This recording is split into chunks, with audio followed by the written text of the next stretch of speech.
Shalom. Shalom. Shalom jemaat Tuhan. Shalom. Pagi hari ini mari kita mau bersuka cita, kita mau bergembira bersama-sama karena Tuhan. Saya juga mau menyapa setiap Bapak, Ibu, saudara-saudari yang sedang beribadah melalui streaming. Shalom. Mari kita mau sama-sama semangat. Yuk sama-sama kita bangkit berdiri karena kita hanya menemukan sukacita di dalam Tuhan. Amin. Amin.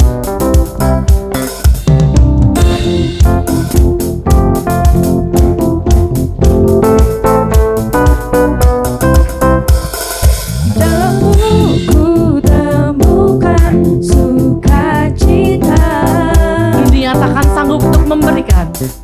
Dunia takkan sanggup untuk berikan. Segala bebanku pun digantikan selama ku ada di dalammu. Kaulah sukacita, pengharapan dan kehidupan.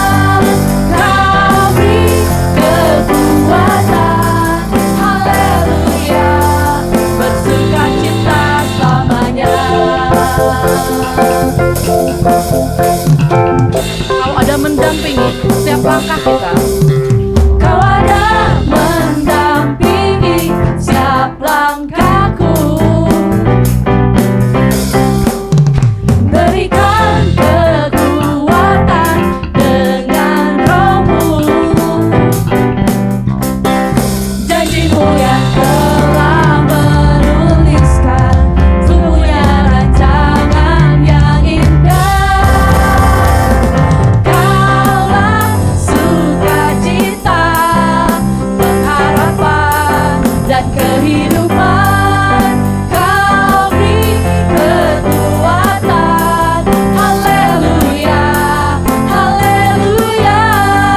Kaulah sukacita, pengharapan dan kehidupan. Kau beri kekuatan. Haleluya, bersukacita selamanya. Kita sama-sama bersukacita dalam Tuhan. Amin. Amin. Ayo mari beri tepuk tangan buat Tuhan.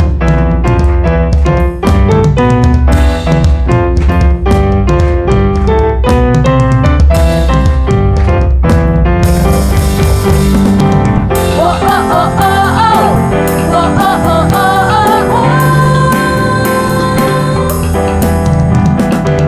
Oh oh oh oh oh. Oh oh oh oh oh. Kaulah sukacita, pengharapan dan kehidupan. Kau beri kekuatan. Haleluya, haleluya. Kaulah sukacita, pengharapan dan kehidupan. Kau beri kekuatan. Haleluya, haleluya. Kaulah sukacita, pengharapan dan kehidupan. Kau beri kekuatan. Haleluya, bersukacita.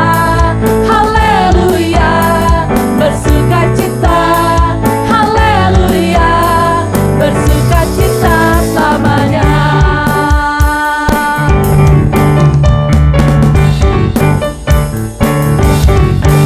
Yang bersukacita sorak-sorai bagi Tuhan. Haleluya. Haleluya. Saya mau tanya, ada sukacita di sini? Amin. Ada sukacita? Amin. Karena itu sok, kita mau kasih dulu dong senyum yang terbaik buat kiri kanannya, buat depan belakangnya. Selamat pagi, selamat datang di gereja kami GPK Daita Berdekal Kasih. Udah senyum-senyum yang terbaik sudah diberikan? Belum? Coba yang menjawab belum? Ayo, berikan sukacita, berikan senyum dong buat yang di belakang. Halo, berikan senyum buat pemain musik.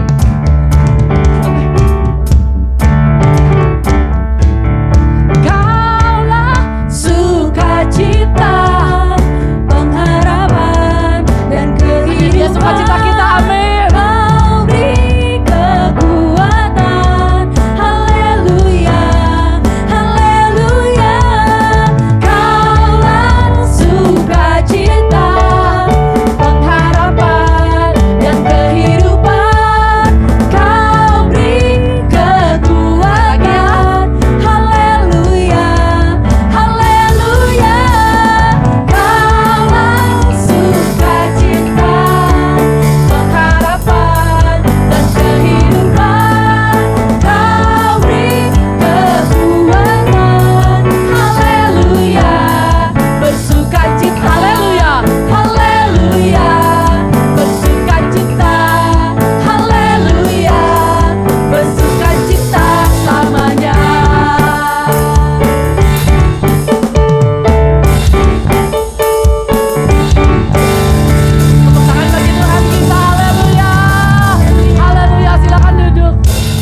pagi hari ini kita mau datang kepada Tuhan. Kita mau bersyukur buat kasih Tuhan, buat kebaikan Tuhan yang Tuhan limpahkan senantiasa dalam kehidupan kita.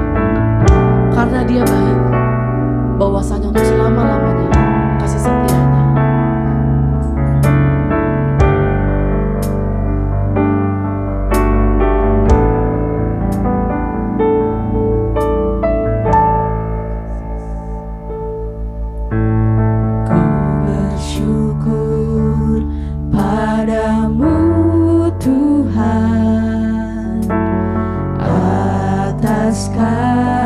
Kasih-Mu, ku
Setiap apa yang kami bawa ke hadapan Kau, setiap sembah puji kami boleh menyenangkan hati Tuhan dan boleh memenuhi tata kudus-Mu.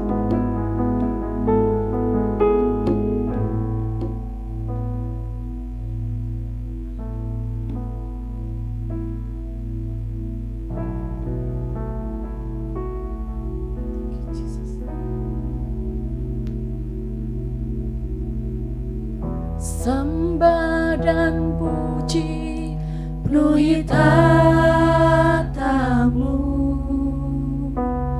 Sembah dan puji penuhi tatamu.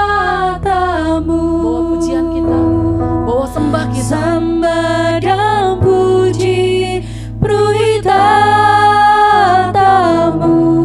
Yesus Tuhan adalah Raja.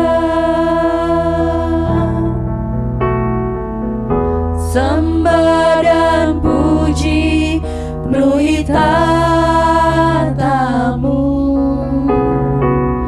Sembah dan puji penuhi tatamu.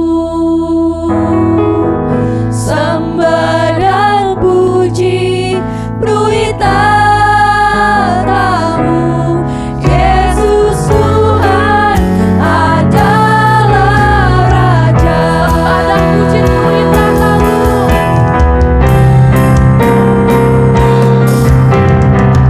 Sembah dan puji penuhi tatamu. Sembah dan puji penuhi tatamu. Sembah dan puji, sembah dan puji penuhi tatamu. Yesus Tuhan adalah Raja. Angkat tangan kita, sembah dan puji penuhi tatamu. Sembah dan puji penuhi tatamu. Sembah dan puji penuhi tatamu. Sembah dan puji, sembah dan puji penuhi tatamu. Yesus Tuhan adalah Raja. Sembah dan puji, sembah dan puji penuhi tatamu. Sembah dan puji penuhi tatamu. Amin, amin Tuhan. Sembah dan puji penuhi tatamu. Yesus Tuhan adalah Raja. Yesus Tuhan adalah Raja. Yesus Tuhan adalah Raja. Sorak-sorai bagi Raja kita, Yesus kita yang mulia. Haleluya, haleluya, haleluya, Jesus. Thank you Jesus. Terima kasih Bapa. Terima kasih. Kami tahu saat ini Roh-Mu hadir di tengah-tengah kami. Dan kami siap Tuhan memuji, menyembah, meninggikan Tuhan. Biarlah apa yang kami bawa, sembah pujian kami, boleh menyenangkan hati Tuhan. Dan boleh memenuhi tata kudus-Mu. Terima kasih. Hanya dalam nama Tuhan Yesus Kristus kami sudah berdoa dan mengucap syukur. Sama-sama yang percaya kita katakan amin. Silakan duduk. Firman Tuhan dalam Filipi 4 ayat 4 mengatakan, bersukacitalah senantiasa. Banyak dalam kehidupan kita mengalami peristiwa yang menyenangkan atau mungkin yang tidak menyenangkan. Waktu kita mengalami peristiwa menyenangkan, kita bisa bersukacita. Tapi waktu kita mengalami sesuatu yang gak enak, tetap bersukacita. Itu firman Tuhan ya. Kadang-kadang kita gak bisa bersukacita karena kita sebagai manusia, kita lemah. Tapi pagi hari ini firman Tuhan katakan bersukacitalah senantiasa. Kita mau minta yuk, Tuhan kami gak bisa nih bersukacita waktu kami sedih. Kami gak bisa bersukacita dalam segala keadaan. Tapi kami mau minta sukacita daripada Tuhan. Pagi hari ini memenuhi kami. Dan tugas kita apa? Kita mau terima sukacita hari ini, pagi hari ini. Amin. Amin. Yuk kita mau nyanyikan lagu ini, Sukacita Surga, sambil kita menikmati Tuhan Yesus yang ada di tengah-tengah kita.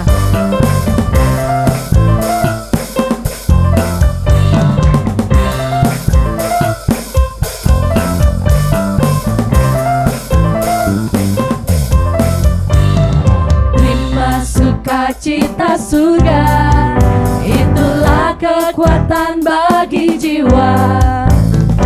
Dapat rasakan kasih-Nya di tengah badai yang bergelora. Terima sukacita surga, itulah kekuatan bagi jiwa. Ku dapat saksikan kuasa-Nya, taklukkan badai yang bergelora. Haleluya.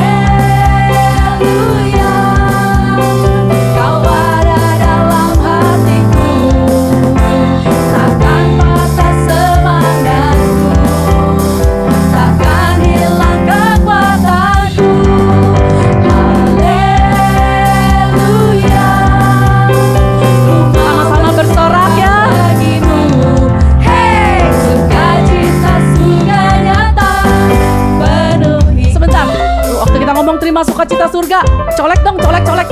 Terima dong. Hai, bro, terima bro. Sis, terima sis, oke? Ya. Terima sukacita surga, itulah kekuatan bagi jiwa. Ku dapat rasakan kasih di mana? Dalam keadaan tenang di tengah badai yang bergelora. Terima sukacita surga, itulah kekuatan bagi jiwa. Ku dapat saksikan di mana? kuasa-Nya, taklukkan badai yang bergelora. Haleluya. Karena Dia ada dalam hati kita. Takkan patah semangatmu, takkan hilang kekuatanku. Haleluya. Ku mau bersorak bagimu. Hey, sukacita surga nyata penuhiku. Haleluya. Kau ada dalam hatiku, takkan patah semangatku, takkan hilang kekuatanku. Haleluya.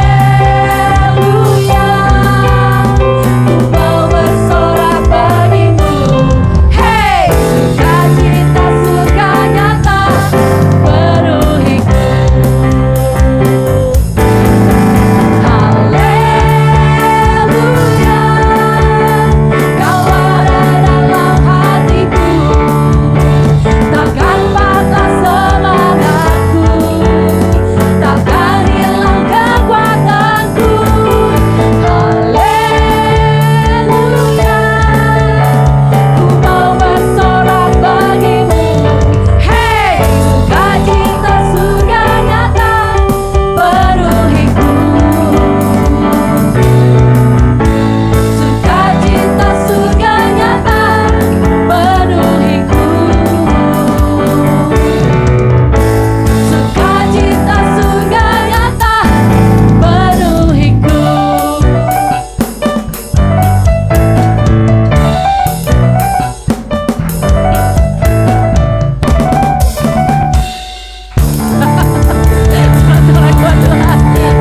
Haleluya.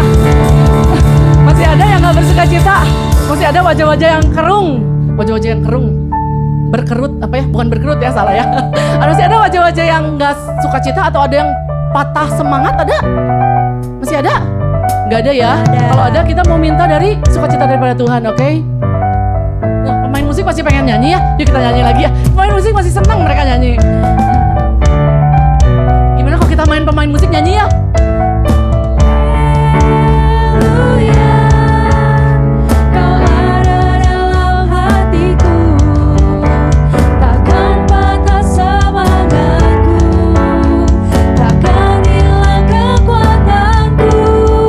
Haleluya.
Bersukacita. Bersukacita. Nggak punya jodoh? Bukan nggak punya jodoh, belum dapat jodoh. Sukacita. Sukacita.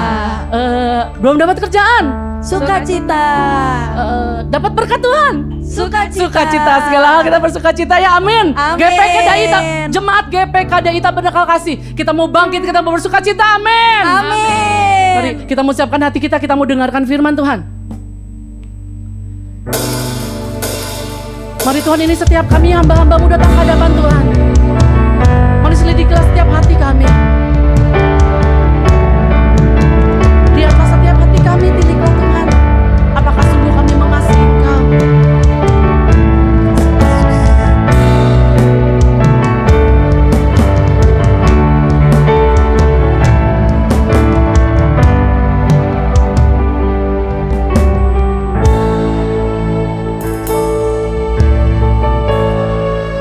Pujilah aku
Ya, kami bersyukur pagi hari ini Tuhan bahwa Engkau telah mati dan bangkit dari antara orang mati, dan kami percaya Tuhan memberikan kami kemenangan. Dan setiap kami yang ada di ruangan ini maupun yang ikut ibadah lewat live streaming juga, kami boleh merasakan dan mengalami Tuhan secara pribadi, dan tidak ada satupun yang terlewatkan di antara kami ya Bapa.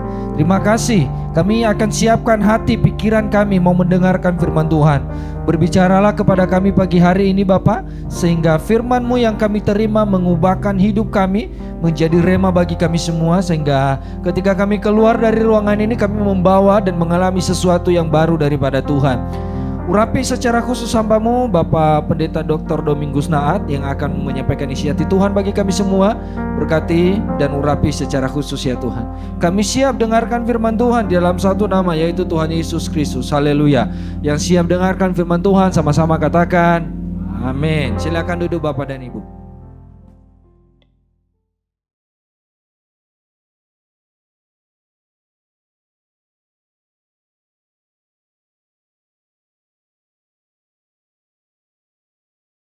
Selamat pagi Bapak Ibu Saudara sekalian. Selamat pagi. Shalom. Kita akan menikmati firman Tuhan yang saya beri judul orang yang dikuasai oleh Roh Kudus, atau orang yang didiami oleh Roh Kudus. Dan Roh Kudus sendiri di dalam bahasa Alkitab disebut Parakletos, itu mengandung beberapa arti. Yang pertama, dia adalah penolong kita. Yang kedua, Roh Kudus juga adalah penghibur kita. Yang ketiga, Roh Kudus adalah pembela kita. Bahkan Roh Kudus juga adalah konselor yang ajaib, yang bisa membantu kita di dalam segala persoalan yang kita hadapi. Dan hari ini kita mau melihat dua tokoh Alkitab yang memenuhi atau melalui pribadi mereka pekerjaan Roh Kudus dinyatakan, sehingga ini menjadi pelajaran yang berharga bagi kita. Dan tokoh yang pertama yang kita sama-sama kenal yaitu Daud. Dan Daud itu dalam bahasa Ibrani disebut Dawid, atau yang kemudian disebut David ya. Nah, itu arti nama Daud atau David, David, sampai hari ini dikatakan artinya pemimpin. Walaupun banyak orang masih meragukan arti nama Daud sebagai leader atau pemimpin. Nah, namun kita bisa belajar dari tokoh ini bagaimana Tuhan menggunakannya secara luar biasa oleh karena Roh Kudus yang mendiami hatinya. Mari kita lihat dari 1 Samuel 16 ayat 11 sampai ayatnya yang ke-13.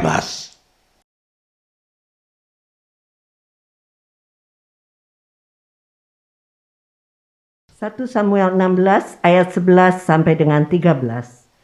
Lalu Samuel berkata kepada Isai, "Inikah anakmu semuanya?" Jawabnya, "Masih tinggal yang bungsu, tetapi sedang menggembalakan kambing domba." Kata Samuel kepada Isai, "Suruhlah memanggil dia, sebab kita tidak akan duduk makan sebelum ia datang kemari." Kemudian disuruhnyalah menjemput dia. Ia kemerah-merahan, matanya indah, dan parasnya elok. Lalu Tuhan berfirman, "Bangkitlah, urapilah dia, sebab inilah dia." Samuel mengambil tabung tanduk yang berisi minyak itu dan mengurapi Daud di tengah-tengah saudara-saudaranya. Sejak hari itu dan seterusnya berkuasalah roh Tuhan atas Daud. Lalu berangkatlah Samuel menuju Rama. Alkitab mencatat bahwa sejak hari itu dan seterusnya berkuasalah roh Tuhan atas Daud. Dan sebagaimana kita ketahui dari seluruh bacaan kita dalam pasal 16, dikatakan bahwa Samuel diutus oleh Tuhan pergi ke Bethlehem untuk mengurapi seorang dari anak-anak Isai untuk menjadi raja. Dan semua anaknya membuat Samuel juga terkecoh. Karena Samuel hanya melihat perawakan mereka yang tinggi, penampilan yang menarik, dan sebagainya. Sehingga Samuel berpikir bahwa di antara anak-anak laki-lakinya Isai ini pastilah. Tetapi ketika Abinadab disuruh lewat, Tuhan mengatakan orang ini tidak. Lalu yang berikutnya dikatakan Syama disuruh lewat juga, Tuhan mengatakan bukan orang ini. Sehingga kemudian Tuhan berkata kepada Samuel, bangkitlah dan urapilah ketika Daud dipanggil dari padang penggembalaan kambing dombanya. Dan ini menunjukkan pada kita bahwa kalau Tuhan berkenan kepada seseorang, orang yang tidak masuk hitungan sekalipun, orang yang sederhana, orang yang tidak masuk kriteria, bisa dipakai oleh Tuhan dengan cara yang luar biasa. Masih tinggal yang bungsu tetapi sedang menggembalakan kambing domba. Kata Samuel, suruhlah memanggil dia sebab kita tidak akan duduk makan sebelum ia datang. Orang ini tadinya bukan siapa-siapa, tapi Tuhan berkenan kepadanya. Sebab itu dikatakan bahwa ketika ia diurapi, urapilah dia sebab inilah dia. Dan saat dia diurapi, Alkitab mencatat sejak hari itu dan seterusnya berkuasalah Roh Tuhan. Dan apa kira-kira yang terjadi setelah seseorang dikuasai oleh Roh Tuhan? Kita lihat ayat yang ke-18, masih 1 Samuel 16. 1 Samuel 16 ayat 18. Lalu jawab salah seorang hamba itu katanya, sesungguhnya aku telah melihat salah seorang anak laki-laki Isai, orang Bethlehem itu yang pandai main kecapi. Ia seorang pahlawan yang gagah perkasa, seorang prajurit yang pandai bicara, elok perawakannya, dan Tuhan menyertai dia. Dan Tuhan menyertainya. Orang yang dipenuhi oleh Roh Kudus selanjutnya adalah orang yang disertai oleh Tuhan. Saudara dan saya adalah orang-orang yang menerima janji Tuhan. Bahkan Tuhan berfirman di Yohanes 16 ayat 8 dikatakan bahwa apabila Roh Kudus itu datang, maka dia akan menginsafkan dunia ini akan dosa, akan penghakiman, akan kebenaran. Lalu di Kisah 1 ayat 8 dikatakan bahwa mereka akan menerima kuasa kalau Roh Kudus turun ke atas mereka. Nah, lalu ini terjadi berabad-abad sebelumnya. Ini menunjukkan kepada kita bahwa Roh Kudus itu memang adalah pribadi yang sudah bersama-sama dengan Allah, Bapa, Putra, dan Roh Kudus itu sendiri, yaitu Tritunggal. Dan dikatakan bahwa orang-orang menyaksikan bahwa orang yang disertai Tuhan ini ternyata punya kelebihan.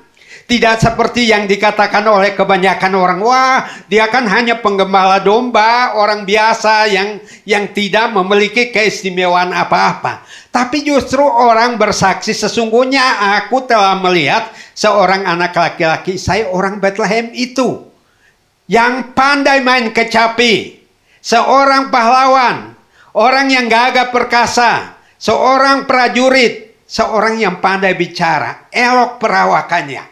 Dan lebih daripada itu Tuhan menyertai dia. Artinya Alkitab mau mengatakan bahwa semua kelebihan, semua kualifikasi yang dimiliki oleh Daud di sini tidak ada artinya apa-apa kalau Tuhan tidak menyertai dia. Banyak orang di luar sana lebih hebat dari saya. Banyak orang di luar sana lebih hebat dari Pak Andri. Lebih hebat dari Pak Junius. Tapi apa bukan mereka yang dipilih oleh Tuhan? Mereka punya segudang kemampuan, tapi tidak disertai oleh Tuhan. Tapi sang gembala yang masih muda, yang tidak masuk hitungan ini, ternyata setelah diurapi oleh Samuel, dia dipenuhi oleh Roh Kudus, dikuasai oleh Roh Kudus, dan juga Tuhan menyertai dia. Nah, kalau Tuhan menyertai orang ini, ketika dia menghadapi tantangan, menghadapi persoalan, dia bukan pengecut tapi pemberani. pasal 17 ayat 36 dan 37. 1 Samuel 17 ayat 36 dan 37. Baik singa maupun beruang telah dihajar oleh hambamu ini, dan orang Filistin yang tidak bersunat itu, ia akan sama seperti salah satu daripada binatang itu, karena ia telah mencemooh barisan daripada Allah yang hidup. Pula kata Daud, Tuhan yang telah melepaskan aku dari cakar singa dan dari cakar beruang, Dia juga akan melepaskan aku dari tangan orang Filistin itu. Kata Saul kepada Daud, pergilah, Tuhan menyertai engkau. Orang ini dikuasai oleh Roh Kudus. Kemudian Tuhan menyertai dia. Lalu yang berikutnya dikatakan di sini bahwa Tuhan tidak akan tinggal diam atau membiarkan dia seorang diri menghadapi tantangan. Persoalan yang berat. Saya tidak akan menguraikan tentang Goliat. Saudara semua sudah tahu itu. Bagaimana Daud mengalahkan Goliat. Tetapi ini test case. Jadi semua persoalan, semua tantangan yang kita hadapi itu harus dimaklumi sebagai latihan dari Tuhan. Makanya ketika dia berada di padang, dia menghadapi serigala, menghadapi singa, menghadapi berbagai macam persoalan yang dihadapi saat itu sebagai latihan. Karena dia akan menghadapi persoalan yang berat yang namanya Goliat, yang melampaui kemampuannya. Tapi dia yakin betul bahwa kalau Tuhan sudah melepaskan dia dari mulut singa, daripada binatang-binatang itu dan sebagainya, ia pun sanggup melepaskan dia dari apa yang sedang dihadapi. Dan itu boleh dikatakan bahwa dia diejek. Kakak-kakaknya juga memarahi dia. Kenapa kamu datang menonton perang ini? Karena dia tidak berpengalaman di dalam hal berperang. Tapi dia yakin bahwa kalau Tuhan menyertai dia, tidak ada sesuatu pun yang tidak mungkin bisa dihadapi. Dan itulah yang harus menjadi keyakinan kita, bahwa sejak kita percaya menurut Efesus 1:13, kita dimeteraikan dengan Roh Kudus. Sama seperti Daud. Ketika dia diurapi oleh Roh Kudus, saat itulah Roh Kudus berkuasa dan dia kemudian Tuhan menyertai dia untuk menghadapi berbagai macam hal yang dihadapi. Dan saya katakan bahwa itu test case. Ya. Dan Goliat setelah dikalahkan, ada lagi yang lebih besar dan lebih lama, yaitu apa? Saul.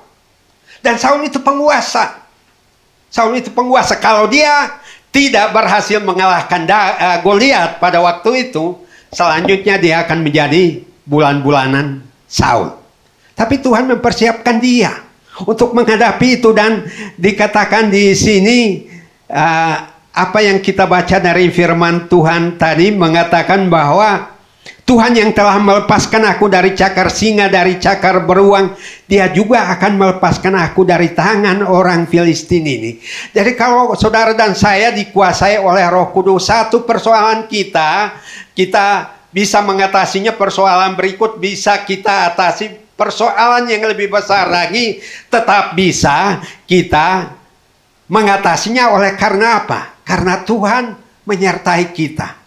Dia tidak pernah membiarkan kita, dia tidak pernah lepas tangan ketika kita menghadapi persoalan-persoalan di dalam kehidupan ini. Nah, karena itu dibutuhkan apa? Keberanian. Karena Roh Kudus katanya kamu akan menerima kuasa. Kuasa itu artinya dinamis. Hidup yang dinamis, tidak statis. Tidak terikat, terkungkung hanya oleh karena persoalan-persoalan yang kita hadapi di dalam kehidupan ini. Nah, kemudian dikatakan bahwa dia juga di dalam kehidupannya, orang yang biasanya dikuasai oleh Roh Kudus ini tidak mengandalkan kekuatannya sendiri, tetapi selalu mengandalkan Tuhan. 1 Samuel 17:45 sampai 47. 1 Samuel 17 ayat 45 sampai dengan 47. Tetapi Daud berkata kepada orang Filistin itu, engkau mendatangi aku dengan pedang dan tombak dan lembing, tetapi aku mendatangi engkau dengan nama Tuhan semesta alam, Allah segala barisan Israel yang kau tantang itu.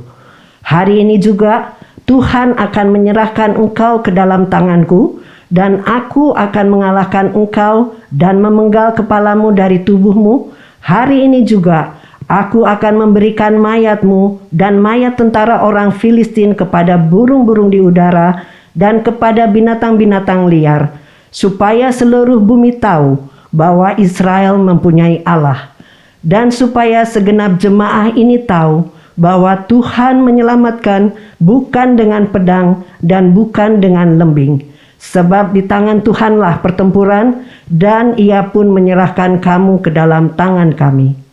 Apa maksudnya? Dia mengenalkan Tuhan. Dan apa yang dikatakan di dalam ayat ini yaitu bahwa engkau mendatangi aku dengan tombak lembing dan seterusnya. Tetapi aku mendatangi engkau dengan nama Tuhan semesta alam, Yehova Tsebaot, El Gibor, Tuhan yang tidak ada tandingannya. Saudara beribadah, rajin membaca Alkitab, berdoa, tapi tidak pernah mengenalkan Tuhan, kita akan mudah dikalahkan oleh setiap persoalan yang kita hadapi. Harusnya kita seperti Daud yakin betul bahwa Tuhan yang kita sembah ini tidak ada duanya. Tidak bisa disetarakan dengan apapun. Karena dia adalah Tuhan semesta alam. Daud mau mengatakan bahwa Tuhan juga berkuasa atas engkau, Goliat. Walaupun engkau tidak percaya kepadanya. Karena dia Tuhan semesta alam. El Gibor yang berkuasa atas seluruh bumi ini. Jadi persoalan apapun di dalam kehidupan ini bagi orang yang sudah dikuasai oleh Roh Kudus, dia tidak akan mengandalkan kekuatannya sendiri. Tadi sudah disebutkan bahwa Daud ini bisa mengalahkan serigala, bisa mengalahkan singa, mengalahkan macam-macam. Tetapi pada saat yang menentukan, dia ingat bahwa semua itu bukan karena kekuatannya, tapi semua semata-mata oleh karena Tuhan. Lalu dilanjutkan di sini, supaya seluruh bumi tahu bahwa Israel mempunyai Allah. Supaya tetangga-tetangga saudara dan saya tahu bahwa orang Kristen itu mempunyai Tuhan yang diandalkan. Supaya orang tahu bahwa jemaat ini punya Tuhan yang bisa dipercaya, yang bisa menolong kita. Bukan untuk diri kita semata-mata, tetapi itu menjadi kesaksian bagi banyak orang. Sebab itu Tuhan bilang kamu akan menerima kuasa menjadi saksiku. Daud menjadi saksi supaya seluruh bumi tahu bahwa di Israel itu ada Allah. Artinya Allahnya orang Israel itu beda dengan Allah orang lain. Beda dengan dewa-dewa. Beda dengan sesembahan bangsa-bangsa di sekitarnya. Lalu dikatakan apa? Dan bahwa supaya segenap jemaah ini, supaya segenap jemaah yang hadir hari di sini tahu bahwa Tuhan menyelamatkan bukan dengan pedang dan bukan dengan lembing. Itu sebabnya kita mengenalkan Tuhan, supaya jemaah ini tahu. Dan kalimat ini untuk kita, jemaah yang hari ini beribadah, supaya kita tahu bahwa bukan dengan kekuatan kita, bukan dengan skill kita, bukan dengan keterampilan kita, bukan dengan apa yang kita miliki, tetapi Tuhan semesta alam yang menyanggupkan kita untuk menaklukkan segala persoalan di sekitar kita. Sebab apa? Di tangan Tuhanlah pertempuran, dan Ia pun menyerahkan kamu ke dalam tanganmu. Tuhan bisa membuat segalanya takluk di bawah tangannya jikalau kita mengenalkan Dia. Saul takut, saudaranya. Seluruh jemaah, seluruh pasukan Israel juga ketakutan pada waktu itu menghadapi intimidasi dari Goliat. Tapi orang yang dikuasai oleh Roh Kudus ini tidak takut. Sekarang intimidasi macam-macam, intimidasi finansial, intimidasi kesehatan, intimidasi apa lagi? Kehidupan kita sehari-hari. Saudara mengenalkan siapa? Tidak cukup. Untuk supaya jemaah ini tahu bahwa Tuhan sanggup menyelamatkan. Supaya saudara dan saya tahu. Dan kadang-kadang Tuhan mengizinkan kita menghadapi persoalan supaya kita belajar mengenal yang namanya Tuhan itu punya kuasa.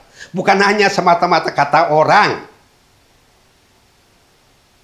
Abang-abangnya Daud menyaksikan selama ini mereka pahlawan-pahlawan hebat.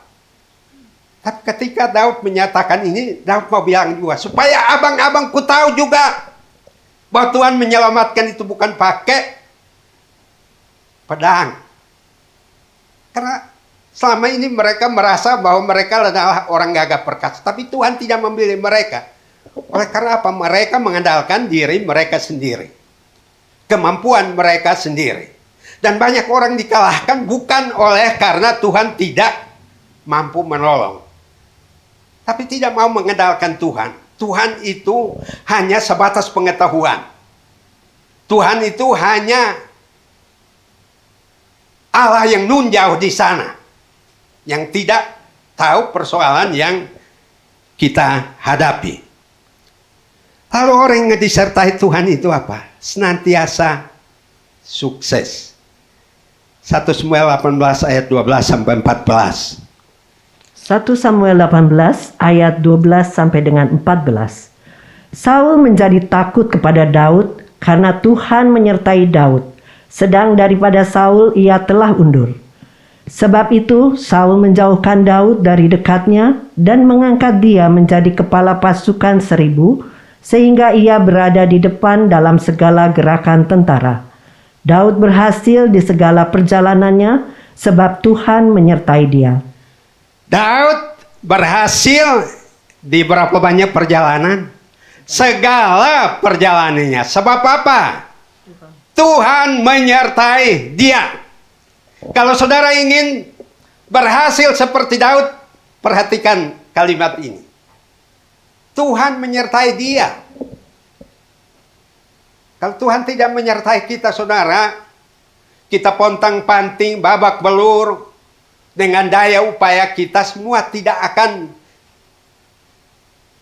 mampu untuk melepaskan kita dari segala hal. Ini dipercayakan. Bisa ada dua kemungkinan di sini ya. Katanya Saul takut kepada Daud, lalu apa? Sehingga dia mengangkat Daud menjadi kepala pasukan 1000 sehingga ia berada di depan dalam segala gerakan tentara. Kira-kira maksudnya apa? Bukan sekedar naik pangkat, ditaruh di depan supaya diharapkan kalau pertempuran makin sengit orang ini jadi korban ini. Namanya dia infanteri di garis depan. Kalau musuh menyerang, ya pasukannya ini yang akan menghadapi itu. Dan Daud karena Saul takut, nah ini taruh di teban. Kalau boleh orang ini mati di peranglah. Nah tapi Tuhan menyertai dia dan ia berhasil. Tipu muslihat, cara-cara tidak benar orang menjebak kita dengan pelbagai cara itu tidak akan berhasil kalau kita tetap mengandalkan Tuhan.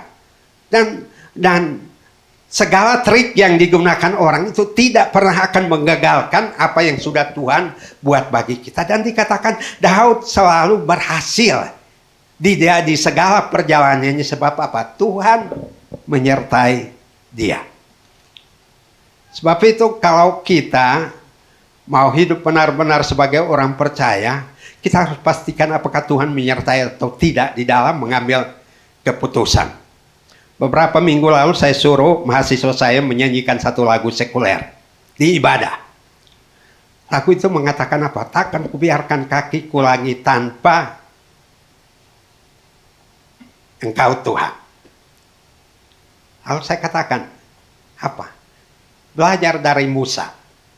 Ketika dipercayakan untuk memimpin bangsa itu, Musa berkata, Tuhan, jikalau Engkau tidak menyertai aku, jangan suruh kami pergi. Artinya Musa mau memastikan bahwa Tuhan menyertai dia. Dan Daud di sini juga ditaruh di front yang paling berbahaya. Tetapi dia tahu bahwa Tuhan menyertai dia tidak akan gagal. Nah sebab itu akhirnya apa? Saul sendiri yang makin terpuruk oleh karena apa? Rancangannya itu tidak berhasil, sebaliknya Daud yang berhasil. Nanti ketika pulang dari perang itu dia disambut dengan sorak-sorai, dan itu membuat Saul semakin geram terhadap Daud. Jadi ini harus pastikan bahwa kalau Roh Kudus ada di dalam hati kita, itu kan ada lagunya, bukan menari seperti Daud menari. Bukan hanya menari, sukses juga seperti Daud. Saudara, kalau menari karena seperti Daud menari tapi pulang ke rumah mewek, ya percuma juga ya saudara ya. Percuma. Andalkan Tuhan. Karena di segala jalan kita itu Tuhan menyertai kita. Kalau Roh Kudus ada, karena tiap kali Roh Kudus mengingatkan, hai, andalkan Tuhan. Hai kamu sudah baca firman Tuhan ini, coba andalkan apa yang sudah kamu baca. Hai engkau yang sudah beribadah, dengar khotbah itu mengatakan apa. Minggu lalu dikatakan hidup oleh iman. Harus apa? Berdiri kokoh, kata Pak Andri. Stand firm. Berdiri tegak. Nah ini hati kita juga harus kokoh. Bukan hati yang mudah ciut. Oleh karena persoalan kehidupan, dan saya katakan bahwa ini latihan. Ya walaupun ditaruh oleh Saul di garis depan, ini latihan karena yang berikutnya Daud akan berperang itu bertahun-tahun menghadapi majikannya yang namanya Saul. Tapi karena sudah dilatih oleh Tuhan, Tuhan tidak akan membiarkan dia menghadapi apa yang sudah dirancang oleh Saul. Nah yang berikutnya kita melihat seorang tokoh di perjanjian baru yang namanya Petrus, Petra, Kefas, yang artinya batu karang. Nah orang ini pun sama, yaitu bahwa dia dipenuhi oleh Roh Kudus sesuai dengan janji Tuhan dalam Kisah 1 ayat 8. Kisah Para Rasul 1 ayat yang ke-8. Tetapi kamu akan menerima kuasa kalau Roh Kudus turun ke atas kamu, dan kamu akan menjadi saksiku di Yerusalem dan di seluruh Yudea dan Samaria dan sampai ke ujung bumi. Ya, saya kira belum lama saya menyampaikan firman Tuhan juga berkaitan dengan Petrus ini. Dan Petrus oleh kebanyakan orang dikatakan gagal. Dia gagal ya. Tapi ketika Roh Kudus memenuhi dia, kuasa Roh Kudus turun ke atas dia, dia bukan orang biasa lagi. Dia bukan orang yang pernah menyangkal Tuhan dan gagal. Nah, oleh karena apa? Hatinya sudah dikuasai oleh Roh Kudus. Dan itu sebabnya kemudian dia dimampukan oleh Tuhan untuk berkhotbah kepada begitu banyak orang yang berkumpul pada hari Pentakosta, terutama diaspora yang dari berbagai-bagai daerah yang hadir pada hari Pentakosta. Kisah pasal 2 ayat 14. Kisah Para Rasul 2 ayat yang ke-14. Maka bangkitlah Petrus berdiri dengan ke-11 rasul itu, dan dengan suara nyaring ia berkata kepada mereka, hai kamu orang Yahudi dan kamu semua yang tinggal di Yerusalem, ketahuilah dan camkanlah perkataanku ini. Ya, perkataan ini yaitu ayat 15 dan seterusnya. Tetapi orang ini ketika sudah dipenuhi, dikuasai oleh Roh Kudus, dia sudah mulai berkata-kata tentang apa? Perkara-perkara yang sebenarnya sebelumnya tidak pernah dia bayangkan. Biasanya sebelumnya Petrus ini tiap hari yang bicara soal ikan, soal jala, soal laut, soal gelombang. Tapi sekarang kok berani sekali ya untuk menyampaikan firman Tuhan. Oleh karena Roh Kudus sudah memberikan kepada dia kemampuan untuk melakukan itu. Dan sekali berkhotbah 3.000 bertobat. Bahkan di pasal 4 dikatakan bertambah menjadi 5.000 orang lagi. Nah ini berarti bahwa orang yang dikuasai oleh Roh Kudus, yang didiami hatinya oleh Roh Kudus, ini adalah orang-orang yang dimampukan oleh Tuhan. Nah kemudian ia juga diberikan kuasa untuk mengadakan mujizat. Nah kalau kita lihat di pasal 3 Kisah Para Rasul, dia menyembuhkan orang lumpuh yang sudah usianya 40 tahun. Dikatakan di sana.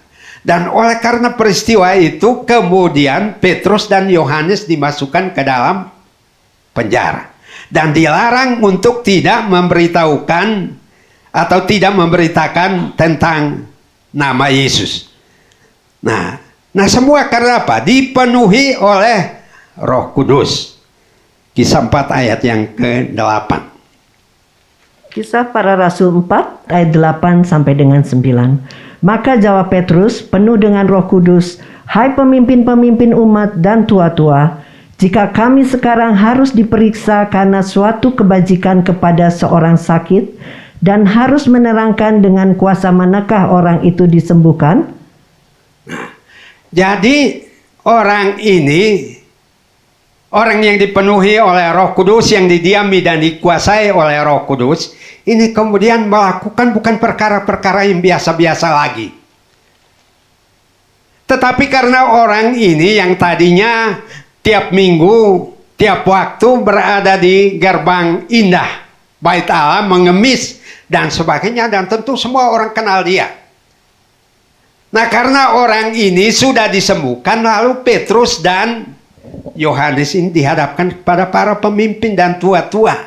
Jika sekarang kami diperiksa karena suatu kebajikan, dengan kuasa mana orang itu disembuhkan, maka ketahuilah oleh kamu sekalian dan seluruh umat Israel bahwa dalam nama Yesus Kristus orang Nazaret yang telah kamu salibkan, tetapi telah dibangkitkan Allah dari antara orang mati, bahwa oleh karena Yesus itulah orang ini berdiri dengan sehat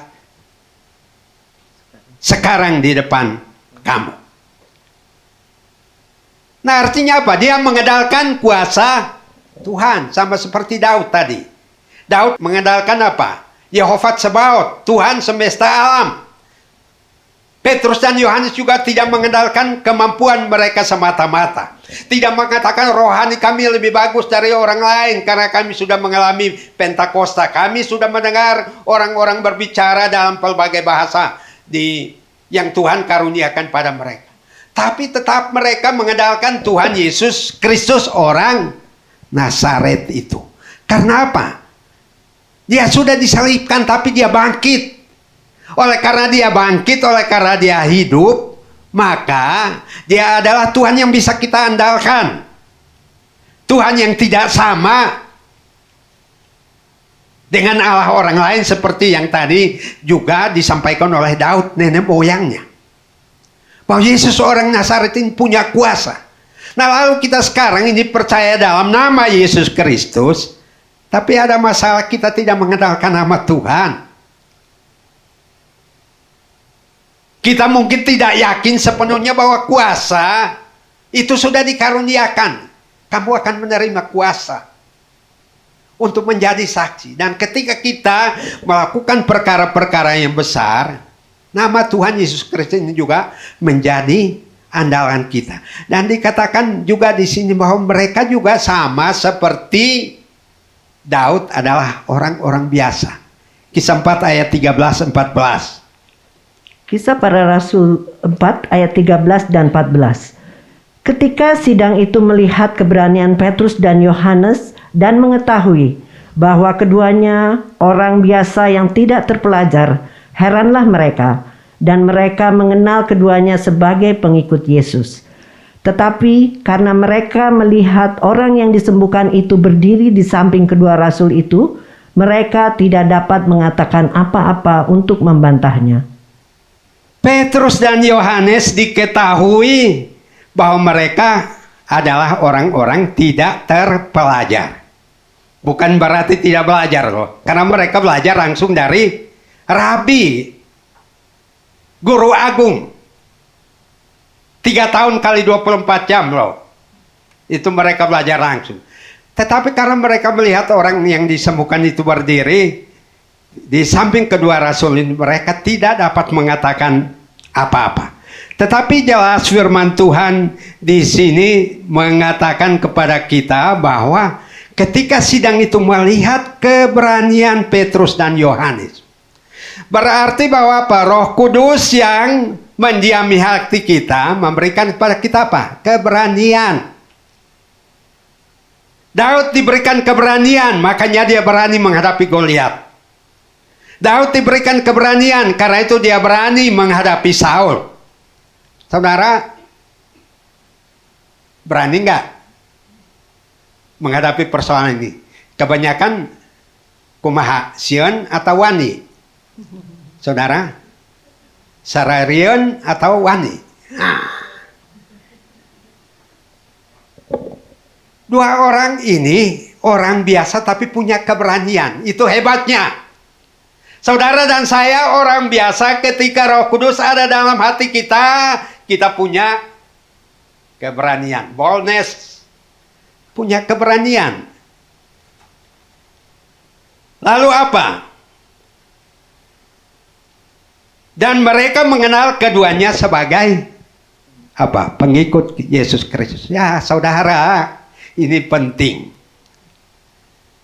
Orang-orang di sekitar kita, tetangga kita, rekan satu kantor kita, rekan-rekan bisnis kita tahu bahwa saudara pengikut Kristus. Tapi yang terjadi, saudara, banyak keluh kesah. Orang itu mau percaya, Sion. Ya, mak.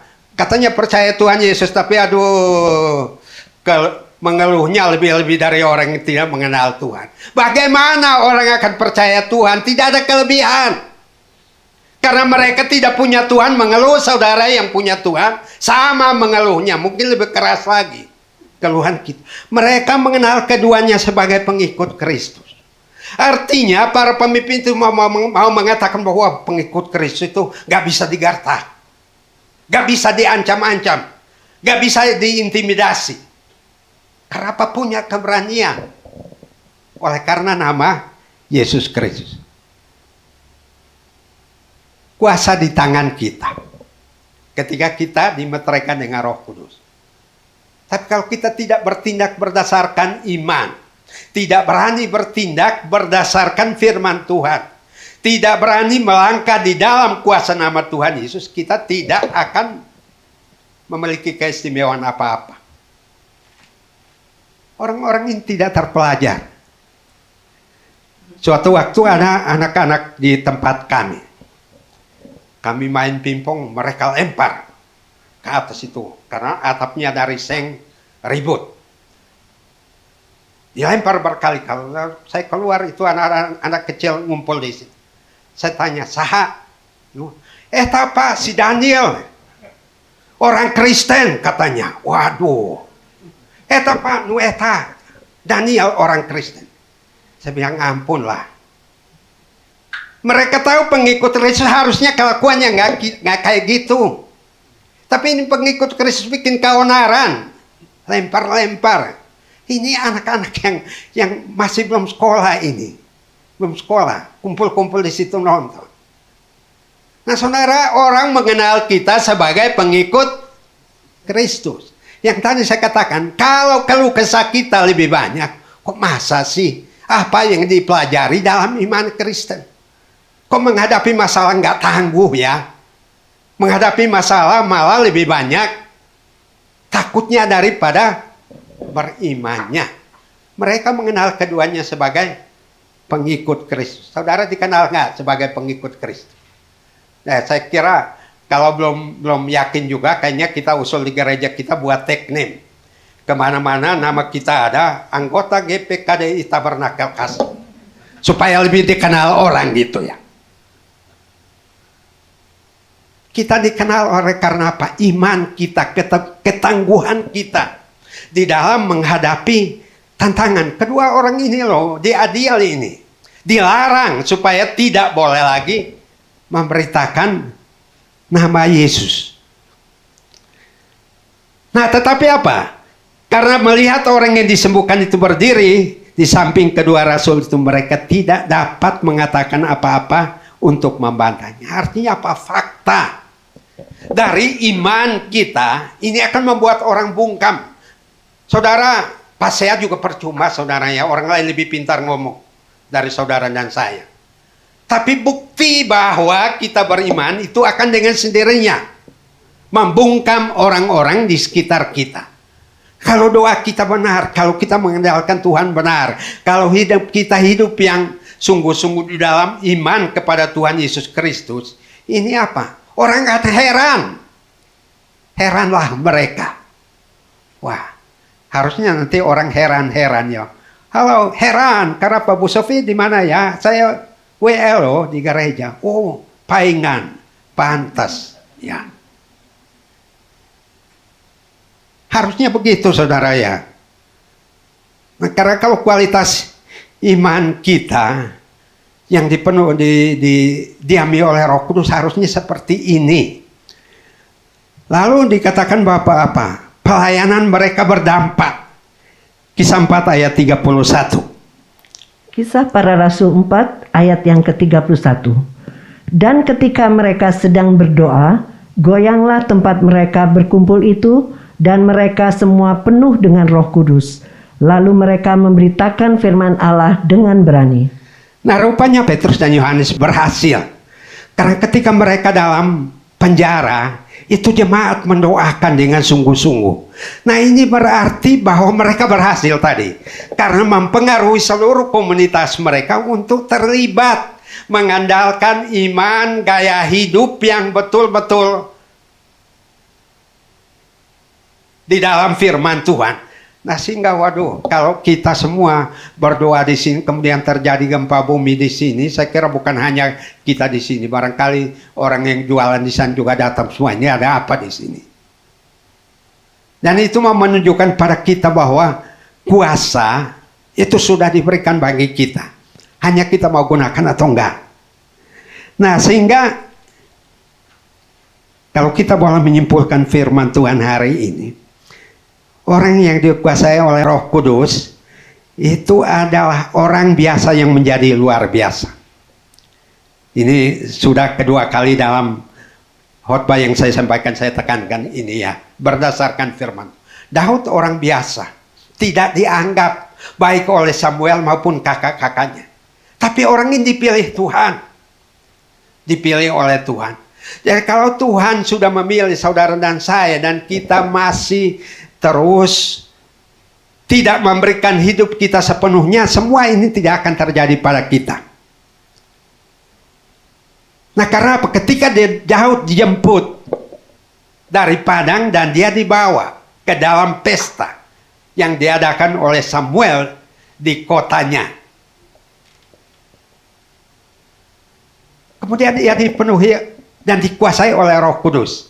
Dan Alkitab tadi sudah mengatakan bahwa sejak saat itu ia dipimpin oleh Roh Kudus. Dan Tuhan menyertai dia. Tuhan memberikan keberanian untuk menghadapi tantangan. Tantangan yang pertama tadi ya, itu tantangan binatang-binatang yang biasanya mengancam, itu latihan. Lalu latihan berikutnya naik level ini, menghadapi Goliat yang tingginya 3 meter. Itu ada duplikatnya di Saat Malang. Saya ke sana lihat, waduh ini saya berdiri aja separohnya. Belum tulangnya gedenya kayak apa yang saya lihat. Tapi kenapa Daud bisa menghadapi? Karena ada kuasa Roh Kudus. Dan dia mengandalkan Tuhan. Tuhan semesta alam. Tuhan yang berkuasa di Indonesia, di Amerika, di mana Tuhan yang sama. Iman kita harus iman seperti dia. Dan apa? Menjadi orang yang apa?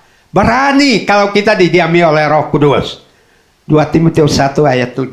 Mary.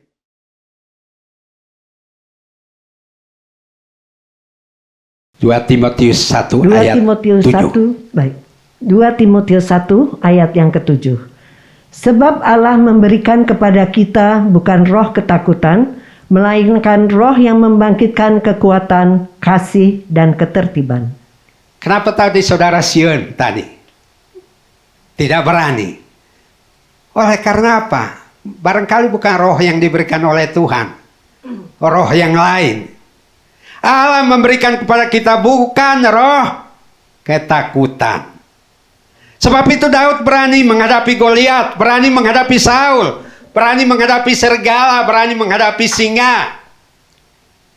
Petrus dan Yohanes juga berani menghadapi pemimpin-pemimpin agama, tua-tua yang sudah berpengalaman. Oleh karena apa? Roh yang membangkitkan kekuatan, kasih, dan ketertiban. Wah, banyak orang yang diberikan oleh Tuhan kekuatan, kasihnya kepada Tuhan mulai redup. Berapa banyak orang yang barangkali didoakan Pak Andre, berapa yang setia sampai hari ini mengasihi Tuhan. Tidak tertib di dalam hidup ini, tidak tertib baca firman Tuhan, tidak tertib beribadah, ya. Tidak tertib untuk melakukan apa yang sudah Tuhan berikan. Kalau Daud tidak tertib dengan kuasa Tuhan, wah lari saudara ya.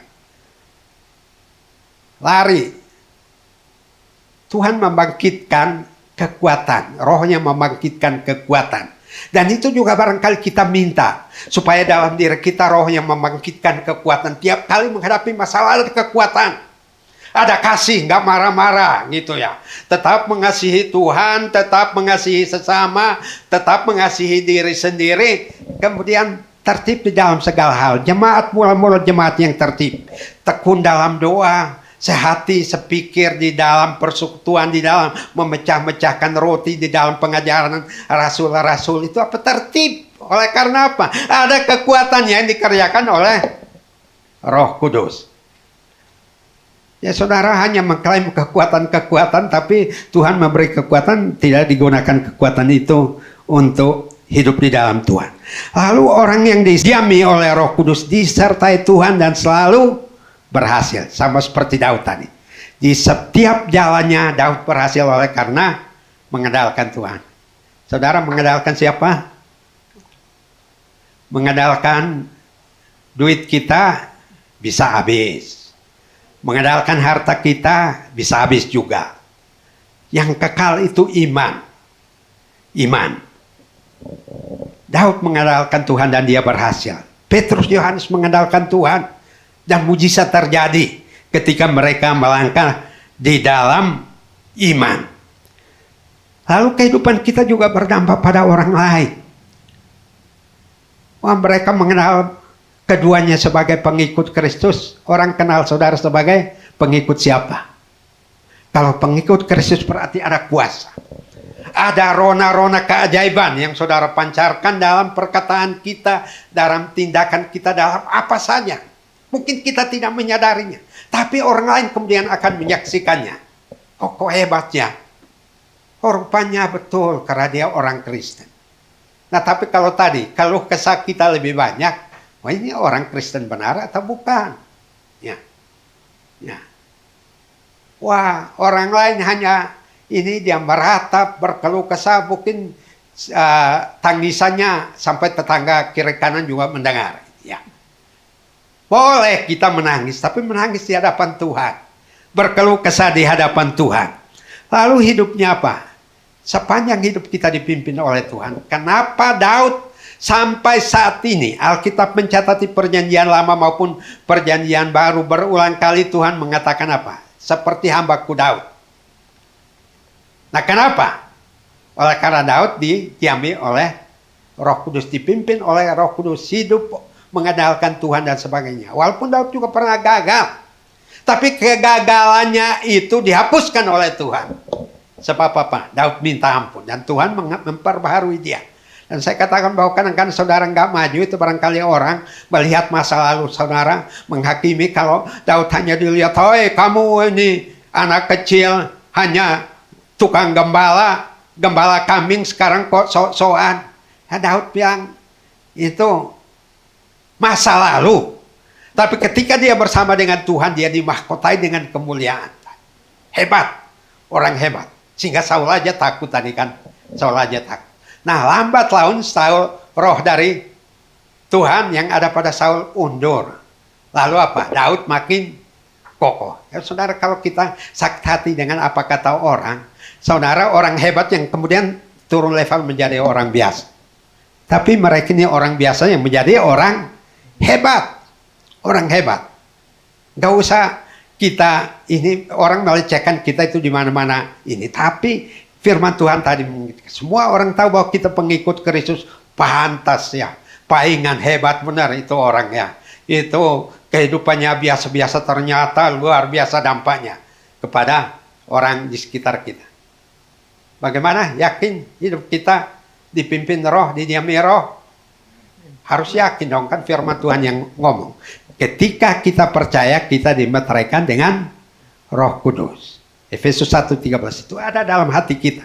Dan saya katakan itulah yang harus kita manfaatkan, power, kekuatan, kuasa yang Tuhan berikan. Belajar dari Daud, belajar dari Petrus, belajar dari Yohanes, para rasul yang lain. Bahkan hamba-hamba Tuhan yang hidupnya betul-betul mengandalkan Tuhan. Amin saudara. Ya. Tuhan memberkati kita. Ya, kita angkat sebuah pujian Roh Kudus hadir di sini, di bait sucinya.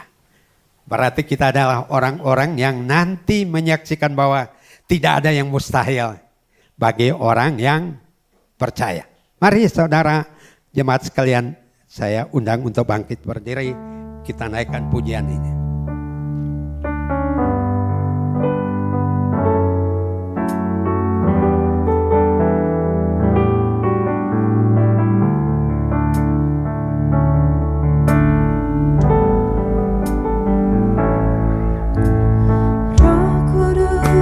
Hadir di sini,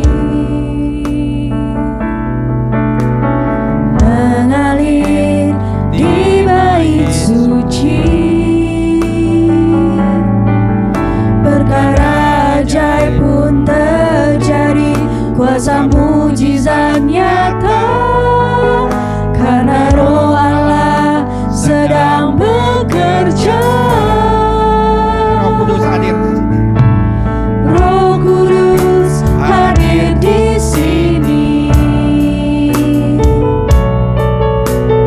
mengalir di bait suci, perkara ajaib pun terjadi, kuasa mujizat nyata, karena Roh Allah sedang bekerja. Tiada yang mustahil dan tiada yang sukar bila Roh Allah turut bekerja. Tiada yang mustahil bagi orang percaya, karena Roh Allah turut bekerja. Tiada yang mustahil.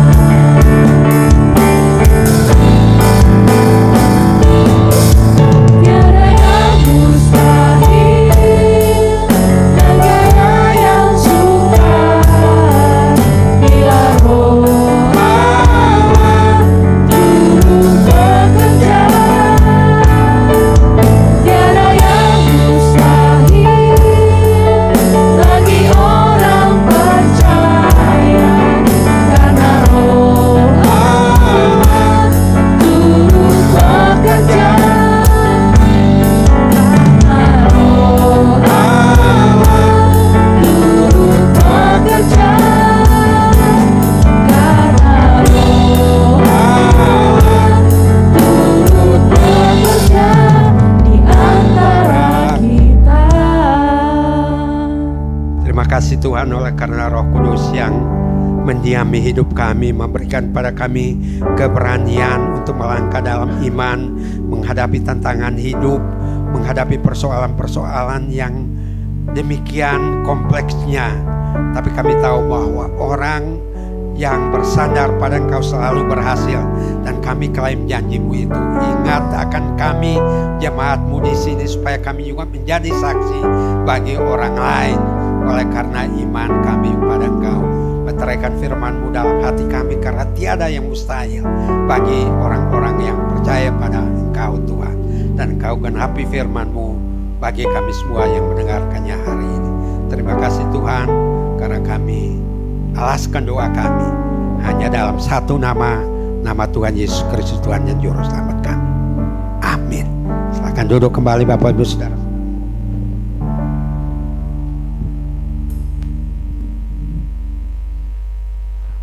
Terima kasih untuk Pak Domingus yang sudah menyampaikan firman Tuhan. Setelah ibadah kita ini nanti, jangan pulang dulu karena Ibu Mary akan menyampaikan laporan tabungan rumah Tuhan. Dan ini juga perlu diingat bahwa kita sudah sampai di bulan Juni dan akhir November kita akan harus membayar perpanjangan kontrak di tempat ini, sehingga mungkin nanti kita bisa lihat sampai hari ini sudah berapa yang terkumpul dengan perkiraan harga sewa yang akan kita bayar. Lalu setelah acara ibadah ini juga ada satu acara yang penting juga bagi kita, yaitu khususnya bagi persekutuan wanita. ada lanjutan tentang buah roh. Ini bagian yang kedua dibawakan oleh Ibu Gina nanti pada jam 10.30 sampai dengan jam 12 tentang buah roh bagian yang kedua. Bagian yang pertama sudah dibawakan, sekarang bagian yang kedua. Dan nanti sore juga ada acara kebaktian atau acara persekutuan The Lantern, sharing tentang toxic social media yang akan disampaikan materinya oleh Kak Kesia Priscilla pada jam 7 malam lewat Zoom ya. Bisa dimintakan meeting ID-nya dan passwordnya melalui Kak Aldi ataupun Ibu Heni ya. Itu untuk nanti malam jam 7 malam. Lalu disampaikan juga dalam warta ini, jangan lupa bagi saudara yang ingin mengikuti donor darah, silahkan segera mendaftar. Meskipun donor darahnya masih tanggal 9 September karena dibutuhkan data dulu berapa orang yang dari GPKDI Tabernakel Kasih yang akan mengikuti acara donor darah. Lalu ya, ada acara The Lantern untuk minggu depan, Q&A dibawakan oleh Pak Junius. Judulnya adalah sial. Jangan ditambahin akhiran an ya, sial aja udah ya. Itu minggu 18 Juni minggu depan setelah ibadah. Jadi on-site. Lalu ikutilah sekolah Injil liburan dari Sinode Jabar Banten, diadakan pada hari Sabtu tanggal 8 Juli bulan depan, jam 9 pagi sampai dengan jam 3 sore di sini untuk bagian Jawa Barat.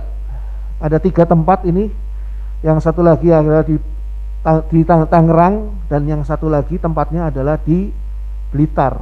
Jadi ada 3 tempat untuk Sinode Jabar Banten, sekolah Injil liburan bagi anak-anak, kebaktian anak.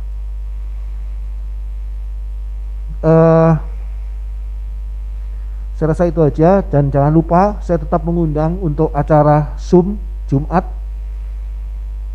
Saya berharap ini menjadi satu cara, alat, jalan untuk kita semakin kuat di dalam beriman pada Tuhan, di dalam memahami firman Tuhan, karena di dalam Zoom Jumat kita akan memahami ayat-ayat Alkitab, termasuk ayat-ayat yang sulit, atau pemahaman tentang hal-hal yang penting untuk dipelajari lebih dalam lagi tentang firman Tuhan.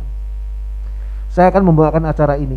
Lalu jangan lupa juga ada santai bersama kata setiap Rabu jam 7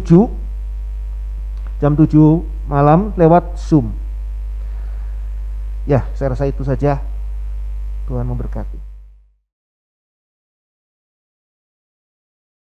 Kita telah diberkati melalui firman Tuhan. Saatnya kita memberikan persembahan bagi pekerjaan Tuhan. Mari kita mau siapkan persembahan kita memberikan dengan sukacita hanya bagi Tuhan. Bagi setiap jemaat Tuhan yang mengikuti ibadah melalui live streaming atau melalui YouTube, boleh memberikan persembahannya dengan cara mentransfernya ke nomor rekening yang ada di layar saudara-saudara sekalian. Selamat memberikan, Tuhan Yesus memberkati.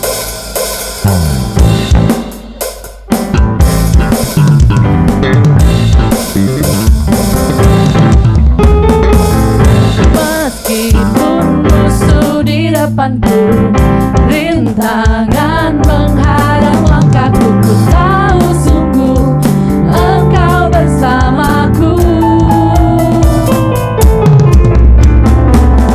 Berimu debat di kiriku,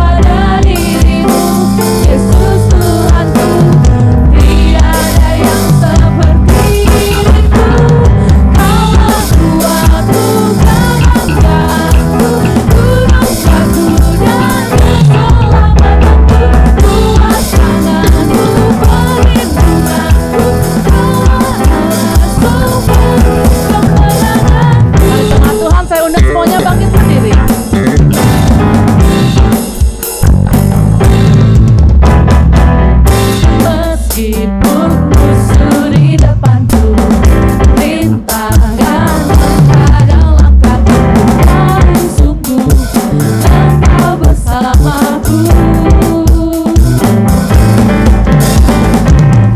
Berimu kabar di kiriku, berlaksa di sisi kananku. Kau janjimu, Engkau bersamaku. Takkan pernah goyah keyakinanku pada dirimu, Yesus Tuhanku. Tiada yang seperti dirimu. Kaulah kuatku, kebanggaanku, gunung batu dan keselamatanku, kuat tanganmu, perlindunganku. Kaulah Allah sumber kemenanganku.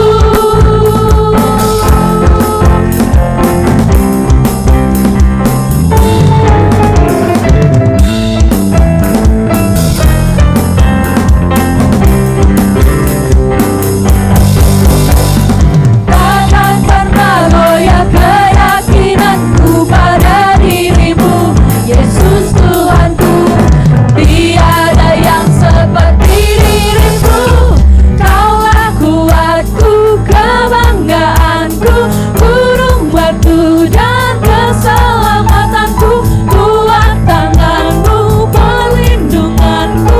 Kaulah Allah sumber kemenanganku. Kaulah kuatku, kebanggaanku, gunung batu dan keselamatanku, kuat tanganmu, perlindunganku. Kaulah Allah sumber kemenanganku, sumber kemenanganku, sumber kemenangan. Kaulah kuatku.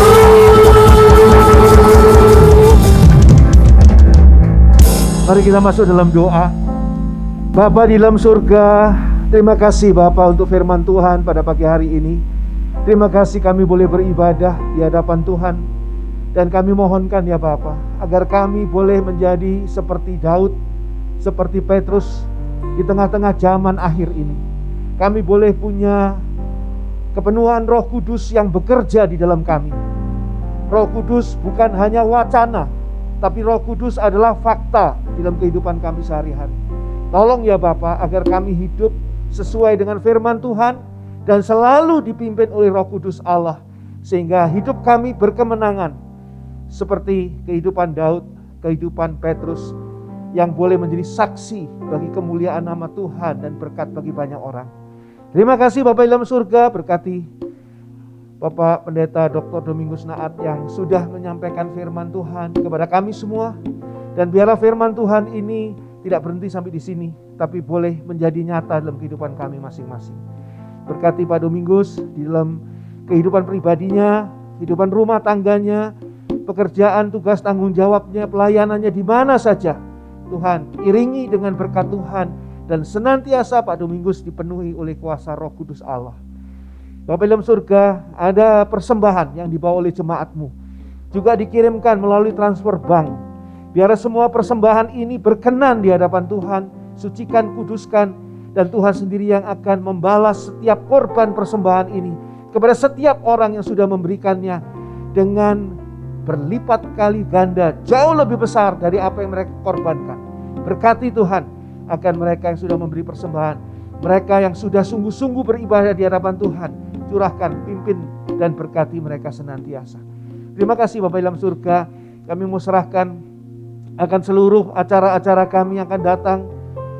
Baik itu nanti ini kami akan menikmati persekutuan wanita, persekutuan The Lantern, juga rencana untuk sekolah Injil liburan dan kegiatan-kegiatan kebaktian anak, termasuk Zoom santai bersama kata, dan juga Zoom Jumat, dan semua acara-acara yang lain, acara donor darah, dan juga kami berdoa bagi bulan misi yang ada, yang diterapkan oleh sinode daerah pada bulan ini. Biarlah bulan misi ini boleh juga menggerakkan kami menjadi orang-orang yang berada senantiasa di dalam rencana Tuhan. Terima kasih Bapa.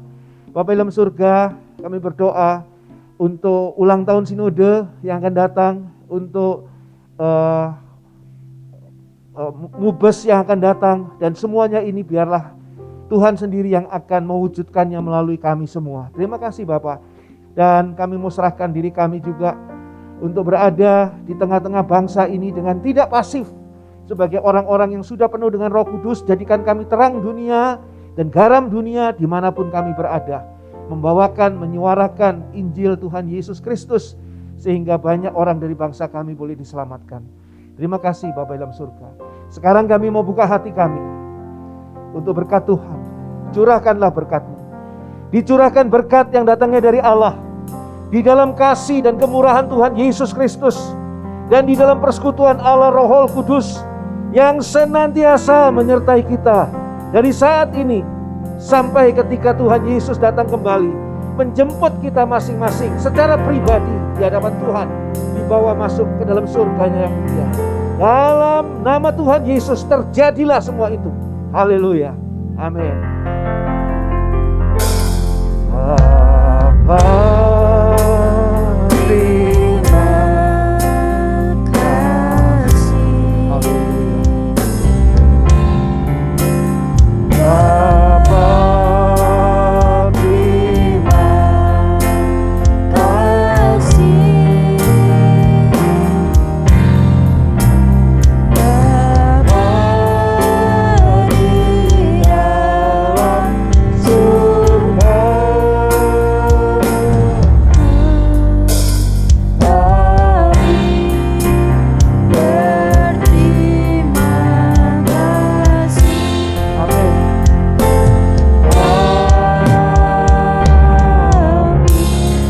silakan duduk, kita bersatu dulu sejenak.